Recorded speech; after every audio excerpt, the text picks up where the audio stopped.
आज तालचेर निर्वाचन मंडल तरफ तालचेर ब्लॉक और तालचेर म्युनिसिपालिटी अंचलवासी को नहीं समस्त लोकप्रतिनिधि मान नहीं समस्त सभापति संपादक समस्त युव छात्र महिला छामुआ संगठन समस्त कर्मकर्ता को नहीं आज जनजागरण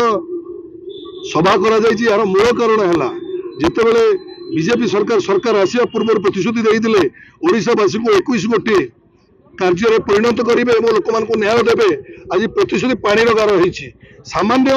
गरीब लोक मैंने जो मैंने भत्ता पाँच कही समस्त को 3000 टका आम प्रदान करूँ 3000 टका प्रदान करने परिवर्ते आज विकलांग एवं 80 वर्षर लोक ऊर्धर लोक